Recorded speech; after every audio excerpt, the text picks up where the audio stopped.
Morning student, आज हम online classes में हिंदी के पद्य भाग से रसखान को पढ़ेंगे। रसखान का जो पाठ है वो पेज नंबर आप लोग अपनी पाठ्य पुस्तक से देखकर निकाल लें। रसखान का जो चैप्टर है वो आपको पेज नंबर 100 पे मिलेगा। 100 पेज नंबर पे जो है रसखान का चैप्टर है, आप वो निकालें और आज हम रसखान पढ़ेंगे। रसखान का जन्म 1548 ईस्वी में हुआ। इनका मूल नाम जो है वो था सैयद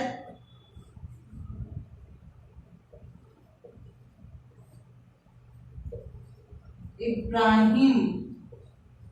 रसखान का मूल नाम क्या था? सैयद इब्राहिम था।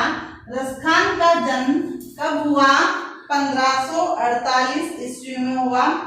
वो दिल्ली के आसपास के रहने वाले थे। कहाँ के रहने वाले थे?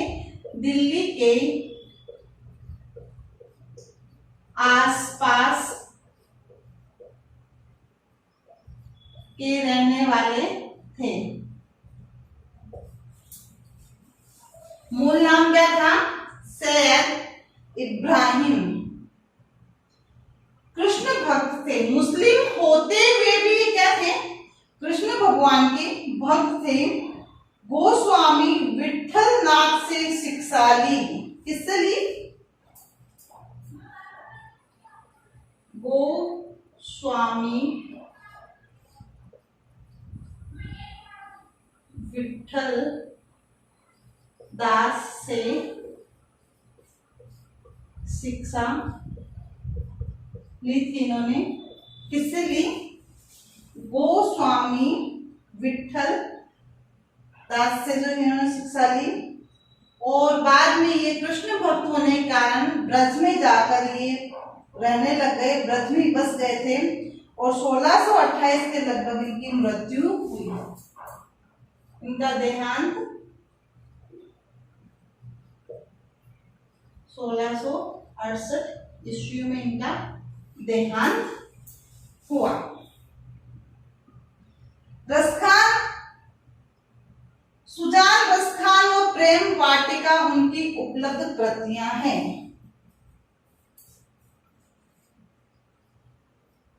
कृतियां सुजान रसखान, उनकी कृति का नाम क्या है? सुजान रसखान और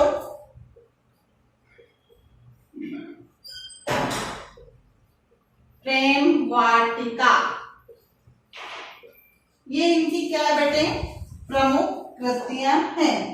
और रसखान रचनावली जो है इनकी रचनाओं का संग्रह है।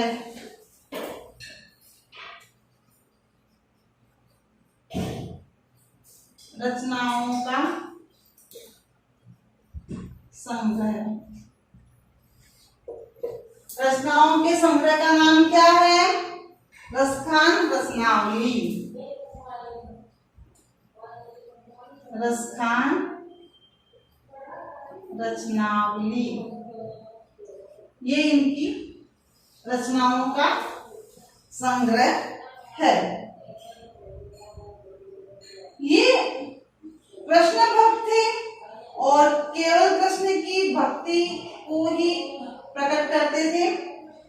कृष्ण भूमि ब्रज में रहकर इन्होंने कृष्ण भगवान के रूप माधुर्य, ब्रज महिमा, राधा कृष्ण की प्रेम लीलाओं का मनोहर वर्णन किया। क्या किया इन्होंने? ब्रज में रहते हुए ब्रजभूमि में रहते हुए भगवान श्री कृष्ण की रूप माधुरी, ब्रज महिमा और राधा कृष्ण की प्रेम लीलाओं का वर्णन किया और अपनी प्रेम की तन्मयता, भाव विहलता और आसक्ति के उल्लास के लिए जितने ये प्रसिद्ध हुए हैं, उतने ही अपनी भाषा की जो मार्मिकता है, शब्दों की चयनता है और व्यंजक शैली, शैली कौन सी थी इनकी, व्यंजक शैली के लिए प्रसिद्ध हुए। ब्रज भाषा, इनकी भाषा कौन सी थी बेटे, ब्रज भाषा।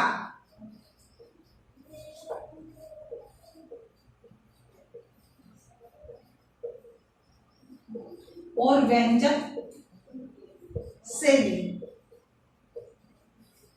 का इन्होंने प्रमुख तौर से जो है प्रयोग किया है। ब्रज भाषा का अत्यंत सरस और मनोरम प्रयोग मिलता है, जिसमें जरा भी शब्दों का आडंबर नहीं है। शब्दांबर यानी शब्दों का कोई आडंबर नहीं है। रसखान के सवैये में भगवान श्री कृष्ण के रूप, सौंदर्य और भगवान श्री कृष्ण के प्रति जो है कवि अपने आप को समर्पण भाव का जो भाव है वो व्यक्त करता है। तो मैं आपको इसमें सवैये का जो पहला पद है वो पढ़ाऊंगी। सवैये में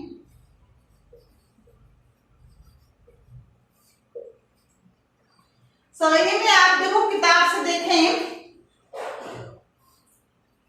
मानुष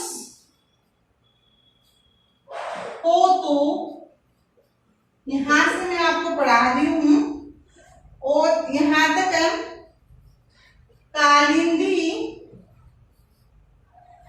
फूल कदम की डारन।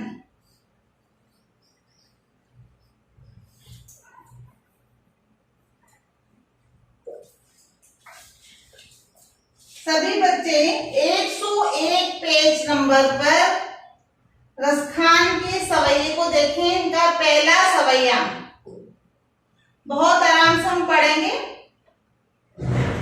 मानुष हो तो वही रस खानी, बसो ब्रज गोकुल गांव के ग्वारम।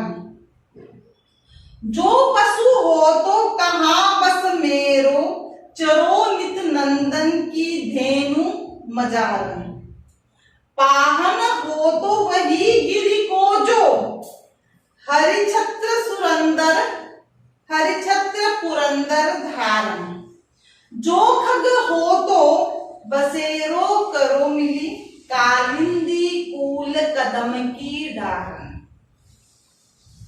भगवान श्री कृष्ण के परम भक्त, अनन्य भक्त रसखान श्री कृष्ण के प्रति इतने लीन हो गए कि वो भगवान श्री कृष्ण से निवेदन करते हैं कि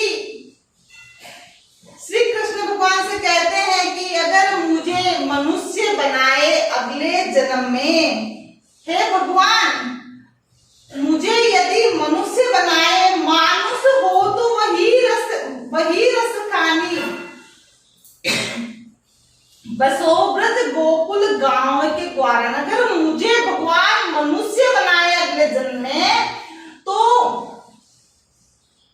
गोकुल गांव का ग्वाला बनाना, जो श्री कृष्ण के साथ रहता है, उसके साथ खेलता है, उठता बैठता है, जिससे मुझे श्री कृष्ण का सानिध्य प्राप्त हो, प्रेम प्राप्त हो।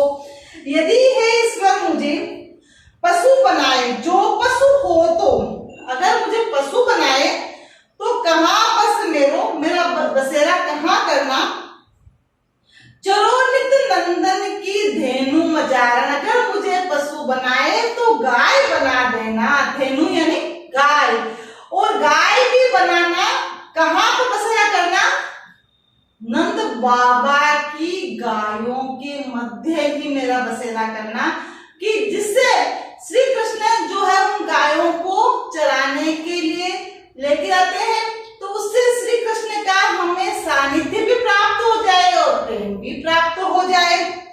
अगर हे ईश्वर मुझे पत्थर बनाए, पावन हो तो, अगर पत्थर बनाए, पावन हो तो, पत्थर भी हो तो गिरी को जो, पर्वत का गिरी है, पर्वत का कौन सा, क्यों हरि छत्र पुरंदर धारण, इंद्र के प्रकोप से श्री कृष्ण ने अपनी तर्जनी अंगुली के ऊपर गोवर्धन को धारण किया।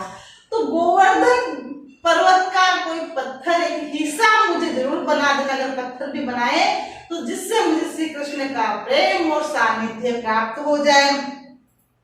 जो खग यानी पक्षी, यदि मुझे पक्षी बनाए तो मेरा कालिंदी कूल कदम की डालन, कालिंदी यानी यमुना नदी के किनारे, कूल यानी किनारा, किनारे कदम का वृक्ष है, कदम की पेड़ पर मेरा बसेरा कर देना। क्यों? क्योंकि श्री कृष्ण कदम के कालिंदी यमुना नदी के किनारे उस कदम के पेड़ पर बैठकर मधुर बांसुरी बजाते थे, तो ताकि मैं श्री कृष्ण का वहां पर भी सामीप्य और प्रेम प्राप्त कर सकूं। हे ईश्वर, मुझे यदि संसार में पशु पक्षी मनुष्य जो कुछ भी बनाए, लेकिन मुझे श्री कृष्ण का प्रेम और सानिध्य प्राप्त होना चाहिए। तो यहाँ पे जो है रसखान कवि श्री कृष्ण के जो है अनन्य समर्पण भाव को व्यक्त करते हैं, उनका प्रेम और सानिध्य प्राप्त करना चाहते हैं। तो ये आज आपको जो है गृह कार्य में मैं 5 या 6 प्रश्न दूंगी। ये 5 और 6 प्रश्न आपको आज करना है।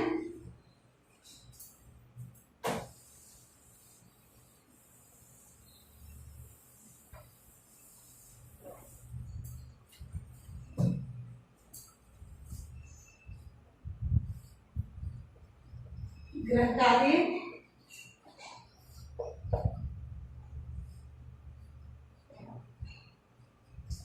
रसखान, प्रश्न संख्या 1,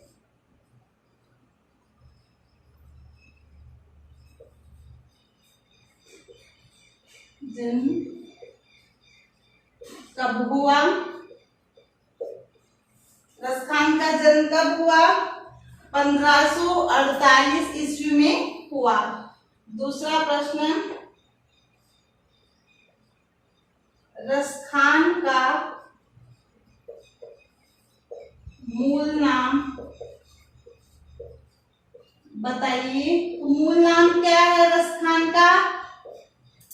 सैयद इब्राहिम। प्रश्न संख्या 3,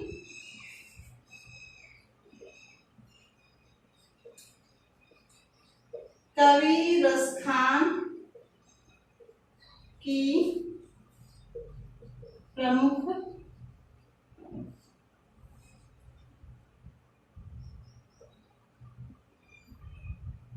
कृतियों व काव्य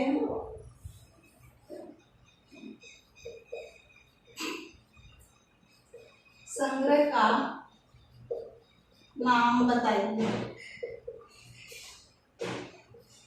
इनकी प्रमुख कृतियां कौन सी हैं बेटे?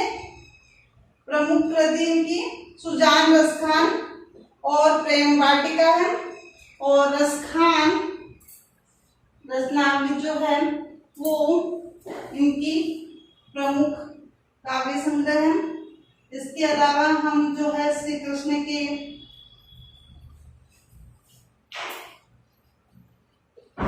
प्रश्न संख्या 4 है, निम्नलिखित सवैये की व्याख्या कीजिए। तो आपको व्याख्या करनी है ये वाली, कौन से बेटे? जो मैंने आज आपको पढ़ाई है। मानुष हो तो वही रस खानी ब्रज गोकुल गांव के ग्वारन, जो पशु हो तो कहाँ बस मेरो, चरो नित नंदन की धेनु मजारन। पाहन हो तो वही गिरि को जो, कियो हरि छत्र पुरंदर धारण। जो खग हो तो बसेरो करो मिली, कालिंदी कोल कदम की डारन। तो ये जो है आपको व्याख्या करनी है। आपको ये 4 प्रश्न अभ्यास पुस्तिका में जो है आपको करना है।